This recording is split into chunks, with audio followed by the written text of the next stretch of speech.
اسلام میں لڑکیوں کی تعلیم و تربیت بھی لازمی قرار دی گئی ہے۔ سیدنا ابو سعید خدری رضی اللہ تعالیٰ عنہ روایت کرتے ہیں، نبی کریم صلی اللہ علیہ وسلم نے فرمایا، لا یکون لأحد ثلاث بنات او ثلاث اخوات فیحسن الیہن الا دخل الجنہ۔ جس کی 3 لڑکیاں یا 3 بہنیں ہوں اور وہ ان کے ساتھ اچھا سلوک کرے تو اسے جنت ملے گی۔ نبی کریم صلی اللہ علیہ وسلم عورتوں کے لیے کچھ دن مخصوص فرمایا کرتے تھے۔ ان دنوں میں آپ انہیں وہ باتیں سکھاتے تھے جو اللہ تعالیٰ نے آپ کو بتائی تھی، اور ایسا آپ نے اس لیے کیا کہ ایک عورت آپ کے پاس آئی، اس نے کہا، اللہ کے رسول، مرد تو آپ کی احادیث سن لیتے ہیں، آپ ہمارے لیے بھی ایک دن مقرر فرما دیجئے جس میں ہم آپ کے پاس حاضر ہوں اور آپ ہمیں وہ باتیں سکھائیں جو اللہ تعالیٰ نے آپ کو بتلائی ہیں۔ تب آپ نے فرمایا کہ فلاں دن فلاں جگہ جمع ہو جانا۔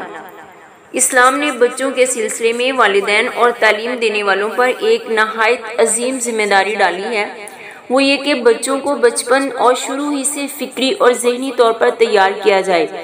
فکری تربیت کا مقصد یہ ہے کہ ان میں ان چیزوں کا ربط اور تعلق ہو، یعنی اسلام کے ساتھ دین اور حکومت کے اعتبار سے، قرآن کریم کے ساتھ نظام اور قانون کے اعتبار سے، اور اسلامی تاریخ کے ساتھ عزت عظمت کے لحاظ سے اسلامی دعوت کے ساتھ نہایت جرأت مندانہ ربط اور لگاؤ کا جذبہ پیدا ہو۔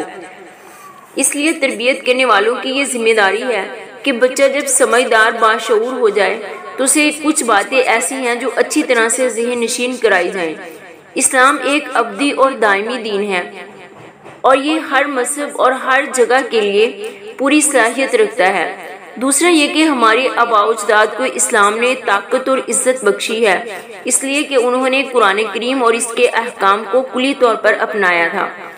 تیسرا یہ کہ اسلام کے دشمن سازشوں کے جو جال بچھاتے ہیں ان سے ان کو آگاہ کیا جائے۔ چوتھا یہ کہ اسلام کی تہذیب اور تمدن کو کھول کھول کر ان کے سامنے بیان کیا جائے۔ پانچواں یہ کہ انہیں باور کرایا جائے کہ ہماری پہچان تاریخ میں نبی کریم صلی اللہ علیہ وسلم، صحابہ کرام رضی اللہ عنہم کے ذریعے سے ہے۔ چھٹا یہ کہ مسلمانوں کی عظیم الشان فتوحات اور تاریخ اسلام کے روشن ابواب سے انہیں روشناس کرایا جائے۔ ساتواں یہ کہ غیروں کی نکالی سے بچنے کی تلقین کی جائے اور عملاً ایسی رسموں سے بچا جائے اور بچوں کے ذہنوں میں غلط رسموں کی تباہ کاریوں، ہولناکیوں کا تصور راسخ کیا جائے۔ جیسے آج کل یہ عام ہی ہو گیا، برتھ ڈے، اس کے پیدائش کی سالگرہ کی رسم، شادی کی سالگرہ کی رسم، اس طرح شادی بیاہ کی فضول غیر اسلامی رسمیں۔ اپنی اولاد کو ان سے بچانے کے لیے ضروری ہے کہ بڑے ان تمام رسومات سے اجتناب کریں۔ بچے اور خواتین ان پر اصرار کریں تو ان کو سمجھائیں اور پوری سختی کے ساتھ ان کی باتوں کو رد کریں۔ نفسیاتی تربیت بھی بچوں کے لیے بہت ضروری ہے۔ بچوں کی نفسیاتی تربیت کی طرف توجہ دینی چاہیے۔ بچہ جب عقل مند ہوشیار ہو جائے تو اس وقت اسے جرأت، بے باکی، صداقت و شجاعت اور بہادری کی تربیت دی جائے۔ اسے کامل اور مکمل ہونے کا شعور دیا جائے۔ وہ دوسروں کے لیے خیر اور بھلائی پسند کرے، غصے پر قابو رکھے۔ مطلب یہ کہ اسے نفسیاتی، اخلاقی فضائل و کمالات سے آراستہ ہونے کی تربیت دی جائے۔ اساتذہ کو چاہیے کہ بچوں کو شرمیلے پن سے بچائیں، خوف و دہشت، احساس کمتری، حسد و بغض، غیظ و غضب کی بیماری اس میں پیدا نہ ہونے پائے۔ اگر بچے سے کوئی غلطی ہو جائے تو اس سلسلے میں اسلام نے بچے کی اصلاح نہایت مشفقانہ انداز میں کرنے کی ترغیب دی ہے۔ علاج کا صحیح طریقہ بھی یہی ہے کہ ہم نرمی اور پیار سے اسے اس کی غلطی پر تنبیہ کریں، مضبوط دلیل سے اسے یہ سمجھائیں کہ اس سے جو غلطی سرزد ہوئی ہے اسے کوئی بھی عقل مند انسان پسند نہیں کرتا۔